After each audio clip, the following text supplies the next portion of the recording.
Como os melhores alunos realmente aprendem nas aulas? Você provavelmente conhece aquelas pessoas que estão em todas as palestras, são super engajadas, nunca dormem na aula e se lembram muito mais do que você, mesmo que ambos tenham assistido às mesmas palestras. Como? Há algo que eles estão fazendo que você não consegue ver ou eles são realmente muito mais inteligentes? Bem, neste vídeo, eu quero falar sobre o quão importante a inteligência natural realmente é, com base em pesquisas, e algumas estratégias que você pode usar para tornar as aulas muito mais valiosas. Primeiro de tudo, o quanto a sua inteligência natural ou QI realmente importa. A maioria das pessoas não é realmente extremamente excelente em processar informações profundamente. Mas não se preocupe, isso não significa que o mundo acabou para você. 50 anos atrás, provavelmente era isso que alguém diria, que sua inteligência não pode realmente ser treinada, mas felizmente, esse não é o caso. Pesquisas das últimas 2, 3 décadas, especialmente nos últimos 10, 11 anos, mostraram que sim, embora seu QI esteja fortemente associado à sua capacidade de desempenho acadêmico, em alguns casos na pesquisa isso é chamado de ligação entre QI e desempenho. Há muito que podemos fazer dentro do nosso QI, e nosso QI pode realmente crescer. Mas, curiosamente, algumas outras pesquisas sobre isso mostram que a autodisciplina é, na verdade, um fator de influência maior do que o QI. E um dos estudos chega até a concluir que um dos principais motivos para os alunos não atingirem seu potencial intelectual é a falta de exercício da autodisciplina. O que, no meu caso, na minha experiência pessoal, é muito verdadeiro. Se eu penso em mim mesmo no ensino médio, eu realmente não tinha nenhuma autodisciplina para falar a verdade. Sinceramente, eu só jogava o tempo todo. E aí, quando entrei na universidade, eu fiquei realmente disciplinado. Parei de jogar, larguei praticamente tudo de uma vez. Na verdade, eu até exagerei um pouco, mas, como resultado, meu desempenho acadêmico melhorou absurdamente. E com muitos alunos com quem eu trabalho, vejo uma coisa muito parecida. Não que eles necessariamente estejam faltando com disciplina no dia a dia. Muitos estudantes estão estudando muito, mas onde eu vejo falta de disciplina às vezes é na falta de consistência em melhorar seus métodos e aprender novas habilidades. Eles têm um certo conjunto de técnicas ou métodos de anotações ou de lidar com as aulas que já estão acostumados, e mesmo que isso não esteja funcionando de verdade, eles não são consistentes ou disciplinados em trabalhar em um novo método para substituir aquele. E aí, inevitavelmente, eles continuam tendo os mesmos resultados de sempre. E uma das coisas que eu observei aqui, embora seja verdade que nem todo estudante pode se tornar um gênio fora de série, a maioria dos estudantes pode melhorar relativamente em relação ao seu próprio ponto de partida. E essa melhora muitas vezes é surpreendentemente significativa. Alguém que normalmente tira, 40 ou 50% numa prova, pela minha experiência, pode chegar a 70, 80, 90% com um pouco de treinamento. E o motivo é que a maioria das pessoas, no geral, nunca foi realmente treinada em como aprender de forma eficaz. Elas acabam usando, uma combinação meio aleatória de técnicas e hábitos que foram pegando ao longo dos anos. Então, quando você realmente começa a treiná-las, elas se tornam muito mais eficazes em usar seu potencial intelectual. E eu meio que penso nisso como aprender um novo esporte. Nem todo mundo pode se tornar um jogador da NBA, mas a maioria das pessoas pode ficar relativamente melhor no basquete se realmente treinar e aprender as técnicas certas. Então, a próxima pergunta é: quais são as habilidades certas para usar, por exemplo, em aulas expositivas? Bem, a maneira mais fácil de descobrir isso é observar o que alguns dos melhores alunos estão fazendo e depois copiá-los. Se você concorda com essa afirmação, você está errado. Ok, então para explicar por que seria uma péssima ideia simplesmente copiar o sucesso, deixe-me te dar um exemplo. Vamos imaginar que você é um médico. Faz tempo que não coloco isso. Digamos que uma empresa farmacêutica chega até você e diz que eles têm um remédio chamado Tratamento. E o Tratamento é feito para ser eficaz contra uma doença chamada doencite. E você tem pacientes com doencite, e a empresa farmacêutica te diz que 99% das pessoas que se recuperaram de doencite tomaram Tratamento. Você recomenda isso para seus pacientes? Pense sobre isso. Vamos supor que existam 1 milhão de pessoas com doencite, e 999 mil delas tomaram tratamento e apenas 100 se recuperaram. Então, o que isso significa é que, sim, digamos que das 100 pessoas que se recuperaram, 99 delas tomaram tratamento, então 99% das pessoas que se recuperaram tomaram. No entanto, basicamente 1 milhão de outras pessoas que não se recuperaram também tomaram. Veja, não se trata de quantas pessoas que tiveram um bom resultado usaram uma certa técnica. Trata-se de quantas pessoas usam uma técnica e se saem bem em comparação com as pessoas que não usam e não se saem bem. Por exemplo, se 100 pessoas tomaram tratamento entre 1 milhão e 99 dessas 100 se recuperaram, então isso seria eficaz. Então, só porque há um estudante que está indo muito bem e usa uma certa técnica, não significa que essa técnica seja a razão do sucesso dele. Pode ser apenas uma técnica comum que muita gente usa, e essas pessoas podem ter um processamento profundo o suficiente para serem bem-sucedidas independentemente da técnica que utilizam. Por isso eu sempre digo, se você quer se tornar um aprendiz mais eficiente, precisa entender os princípios da aprendizagem e fazer sua própria avaliação. Qual é o seu nível? Quais são suas fraquezas e seus pontos fortes? E crie um método de aprendizagem que seja otimizado para isso, não apenas copiando o que outra pessoa faz no contexto dela, com o cérebro dela, e esperando obter os mesmos resultados. Na maioria das vezes, não funciona assim.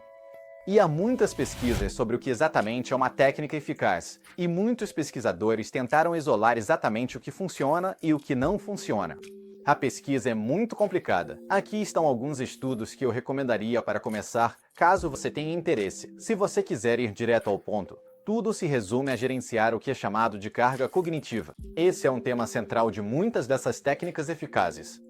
Então, carga cognitiva é basicamente o seu esforço mental. É o quanto você precisa pensar e o quanto precisa se esforçar para, organizar algo, processar alguma coisa ou dar sentido à informação. Por exemplo, se eu começar a falar com você em algum idioma obscuro que você nunca ouviu antes, você vai acabar fazendo muito esforço mental tentando entender o que estou dizendo.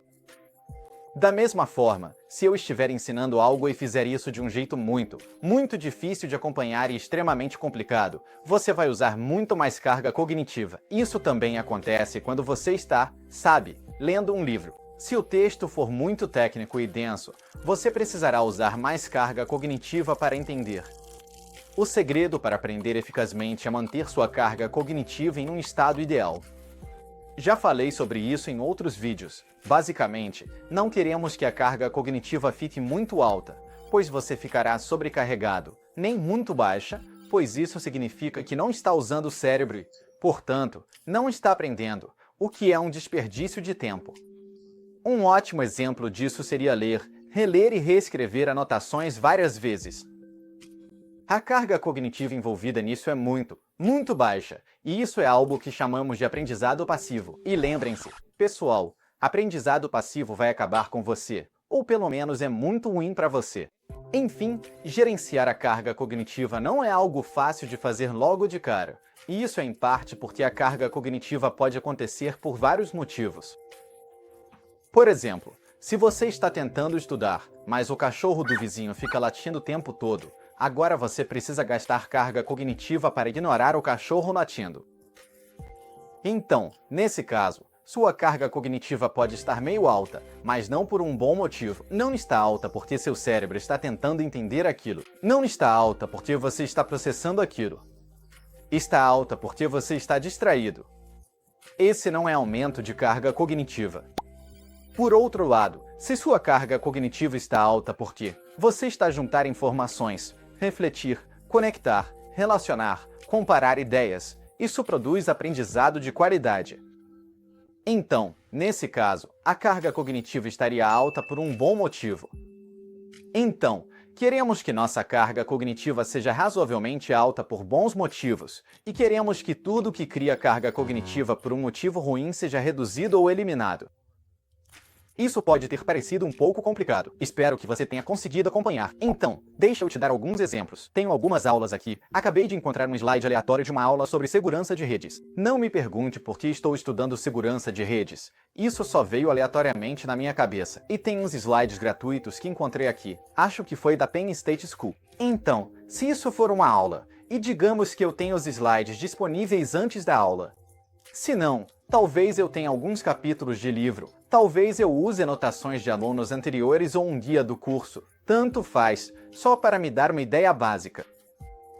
Uma das coisas realmente eficazes que você pode fazer antes de entrar numa aula é se preparar. Preparar, basicamente, significa dar ao seu cérebro um pouco mais de base. Assim, se você for apresentado a algo muito técnico e detalhado, não vai precisar gastar tanta energia mental para entender aquilo.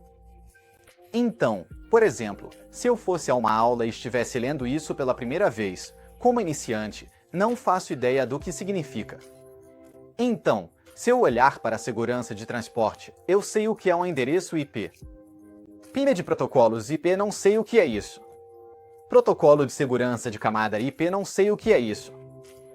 Essas siglas, eu meio que sei o que são, mas, de novo, não entendo de verdade, e isso é só a introdução. E se eu entrar e começar a aprender isso pela primeira vez nesse nível de detalhe, vou ficar muito sobrecarregado porque realmente não vou saber o que está acontecendo e vou me sentir perdido muito rápido. Em outras palavras, minha carga cognitiva vai sobrecarregar imediatamente nos primeiros minutos, e pelo resto da aula eu fico apagado. Meu cérebro não está fazendo nada, e vou sair da aula me sentindo mais confuso. Então, a gente já perdeu logo de cara. E a ideia do Prime é dar a nós mesmos conhecimento suficiente para que, quando olharmos para isso, não seja algo tão desconhecido. Agora, existem várias maneiras de fazer isso. Eu já falei sobre como você pode fazer isso com anotações não lineares. Se quiser conferir esse vídeo, é só dar uma olhada neste aqui. Mas também existem maneiras muito mais simples de fazer isso, caso você ainda não se sinta tão à vontade com anotações não lineares. Mas tudo se resume a isolar quais são as palavras-chave, quais são os termos importantes. Tenha uma compreensão geral dessas palavras-chave e termos, e comece a pensar como tudo isso se encaixa. Você pode fazer isso escrevendo uma lista de perguntas para se provocar durante a aula. Então, por exemplo, se eu tenho uma palavra que diz processamento IPsec, aqui tenho outra palavra que é, tipo, implementação IPsec, eu posso me perguntar, como a implementação e o processamento de IPsec estão relacionados ou dependem um do outro? Você pega as palavras-chave e pensa em como elas podem estar relacionadas entre si. Se você conseguir representar isso em anotações não lineares, ótimo, vai ser mais conveniente para você. Alternativamente, se você ainda não se sente muito confortável com anotações não lineares, pode simplesmente anotar algumas palavras-chave e escrever a definição nos termos mais simples que conseguir. Você não quer escrever definições que sejam tão complicadas a ponto de você ter que fazer um esforço mental só para lembrar da definição. Se você for escrever definições, é importante garantir que elas sejam simples o suficiente para que, ao ler, você pense, beleza, entendi basicamente o que isso significa. E mesmo que não esteja no nível tecnicamente mais avançado, ainda é melhor do que não ter nada, e será melhor do que ter uma definição super técnica, mas tão complicada que você não consegue realmente entender. Então anote as palavras-chave, escreva algumas perguntas importantes. E aí, durante a aula, você pode olhar para essas perguntas, e agora você tem certos marcos de pensamento para ajudar seu cérebro a processar essa informação. E como você já se familiarizou com parte daquela terminologia, o professor se torna menos confuso. E se você fez um bom trabalho, também pensou sobre algumas das relações entre esses conceitos. Então, quando o professor falar sobre essas relações, de novo, tudo fica um pouco mais familiar. Então, mais uma vez, tudo isso é sobre preparar a sua mente. Agora, a segunda coisa que podemos fazer é pegar esse conceito de fazer perguntas e, na verdade, podemos expandi-lo um pouco mais. Existe uma parte muito eficaz do aprendizado que vem da necessidade de elaborar sobre algo, mas elaborar sobre algo não significa apenas explicar mais ou ir mais a fundo. Uma grande parte da elaboração é descobrir como um conceito é formado. Quais são os limites? Onde ele se aplica? Onde ele não se aplica? E quais são as relações que são menos óbvias? Então, uma maneira fácil de tentar estimular isso é fazendo perguntas não óbvias. Então, um exemplo, se eu usar informações, como segurança de rede, pode ser este termo que diz cabeçalho de autenticação. Então, uma pergunta óbvia normalmente seria algo como: o que é cabeçalho de autenticação? Ou qual é a importância ou o significado de um cabeçalho de autenticação? Qual é a vantagem de um cabeçalho de autenticação? Certo? Então essas são coisas que geralmente são muito factuais e muito discretas. Eles também podem perguntar como isso se relaciona com outros conceitos. No entanto, a resposta geralmente é relativamente simples, e é algo que a maioria das pessoas deve saber. Fazer essas perguntas também é válido, mas na maioria das vezes, você vai acabar aprendendo isso de qualquer forma. Se vamos nos esforçar para pensar em perguntas que realmente vão nos ajudar no aprendizado, vale a pena pensar nas perguntas que as pessoas talvez não estejam fazendo. E uma maneira muito rápida e, meio que confiável de fazer isso, que eu uso com bastante frequência, é tentar procurar por coisas que, à primeira vista, não parecem estar relacionadas entre si. Por exemplo, pode ser algo no início da aula, como a implementação do IPsec, e eu posso rolar até o final para algo que parece um pouco menos relevante, como o VPN em topologia Ruby and Spock, certo? Posso olhar para essas duas coisas e, de novo, não sei se estão relacionadas. Mas posso me perguntar, como se relacionam? E para a maioria dos tópicos, qualquer conceito está relacionado a qualquer outro conceito. Mesmo que essa relação entre conceitos seja indireta e um pouco distante, existe algum tipo de ligação. E se forçar a pensar sobre isso também te obriga a revisar todas as diferentes relações e interações ao longo do caminho. Por outro lado, quando você faz perguntas sobre questões que são muito óbvias e as relações entre as ideias são, super evidentes, então fica tão fácil que na verdade não está te testando ou desafiando. Já se você pergunta sobre a relação entre dois conceitos que estão bem distantes, aí você precisa passar por várias hipóteses diferentes para descobrir qual caminho realmente faz sentido. É meio que resolver um labirinto. Você sabe que a entrada está aqui, sabe que a saída está ali, mas não tem muita certeza de como ir da entrada até a saída, então precisa passar por vários caminhos no meio para tentar descobrir. E ao fazer isso, você realmente reforça e consolida o conhecimento, e também permite que você, seja antes, durante ou depois de uma aula, aborde aquele tema por vários ângulos diferentes. E todas essas coisas ajudam a melhorar sua memória e sua capacidade de aplicar essa informação. Essa é uma dica muito boa, porque realmente não leva muito tempo. Você pode pensar em 4 ou 5 perguntas não tão óbvias em apenas 1 ou 2 minutos, normalmente.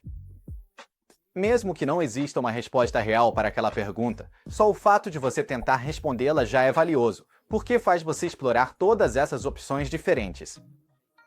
Se você já assistiu a alguns dos meus outros vídeos, talvez perceba algumas semelhanças entre isso e o método de intercalação.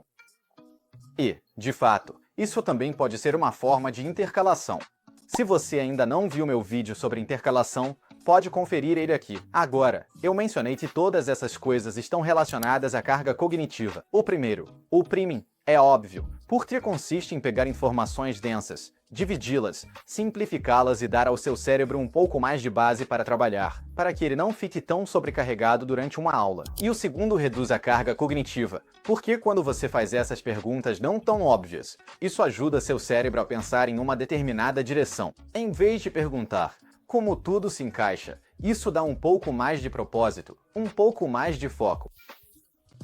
Seu cérebro gosta de ter um foco mais restrito, então isso também ajuda a reduzir a carga cognitiva, porque significa que você pode fazer conexões produtivas, o que é bom para construir conhecimento, sem tanta confusão de simplesmente ficar procurando relações de forma aleatória.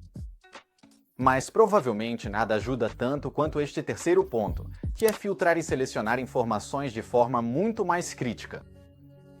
Então, a maioria dos melhores aprendizes é bastante seletiva sobre o que vai aprender e quando vai aprender.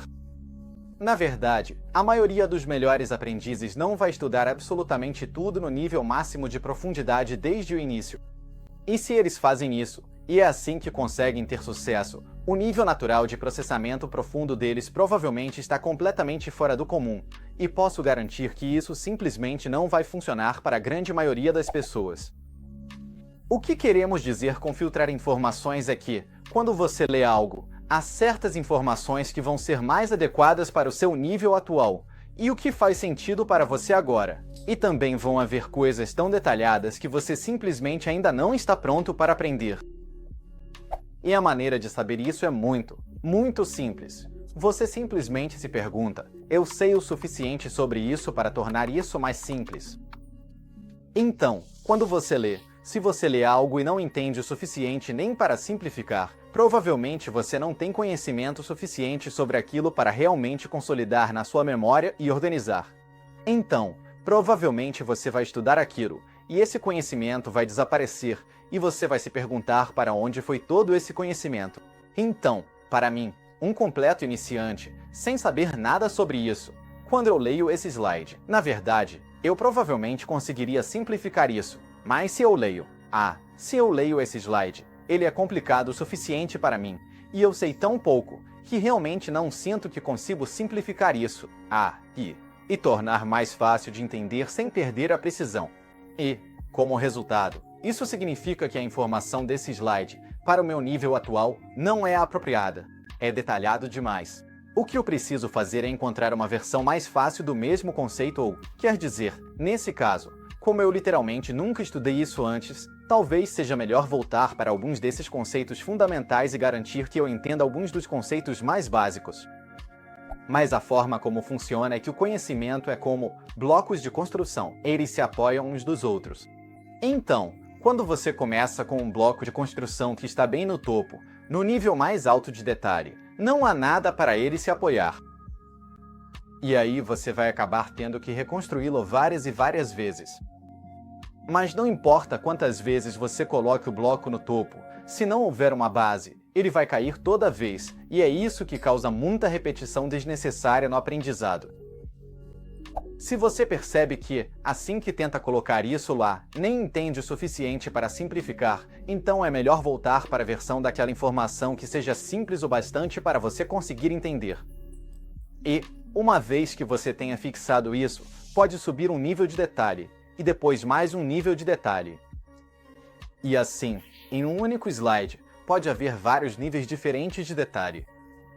Algumas coisas são fáceis de entender, outras são difíceis, e o seu trabalho é filtrar o que é fácil o suficiente para eu aprender agora e o que é mais difícil, para que eu volte a isso depois. Você pode manter uma lista ao lado, pode usar post-its para te lembrar das coisas que você pulou, assim você garante que vai voltar a elas. Mas é muito importante que, na primeira vez que você aprende algo, você não tente aprender tudo de uma vez só. Porque alguns desses detalhes vão ser demais para você lidar agora, e é muito mais eficiente voltar a eles depois, quando suas bases estiverem mais sólidas. E o motivo pelo qual isso funciona tão bem em aulas é porque, se você já estiver usando os outros métodos que eu mencionei agora há pouco e se preparou, isso significa que, durante a aula, você já tem algumas bases. Existe um nível intermediário que você sabe que é adequado para você, e então há um nível extra de detalhes que o professor pode mencionar e que você já percebe de cara que é demais para você absorver. Então, em vez de gastar sua carga cognitiva tentando entender isso, você pensa, ok, isso é algo para eu voltar depois, quando estiver estudando esse assunto mais tarde. E você pode direcionar seu foco para aquilo que acha que está no nível certo de detalhes para você naquele momento. E você pode voltar a esse conteúdo depois, assistindo às gravações das aulas ou consultando anotações, slides ou qualquer outro material que você tenha disponível. Uma coisa que pode te ajudar é, se você estiver gravando a aula, olhar no relógio para ver que horas são quando você decidir que algo está detalhado demais, e anotar todos esses horários. Assim, quando estiver revisando a aula, você pode voltar exatamente aos momentos que pulou, o que provavelmente é muito mais eficaz do que simplesmente assistir a aula em velocidade tripla, porque, de novo, só porque você consegue ouvir alguém 3 vezes mais rápido, não significa que vai aprender 3 vezes mais rápido. Na verdade, a maioria das pessoas provavelmente não consegue aprender rápido o suficiente nem para acompanhar a velocidade normal. Então, sabe, de novo, isso é meio que um equívoco. Assistir a uma aula mais rápido não faz você aprender mais rápido. Então, da próxima vez que estiver numa aula, experimente essas dicas.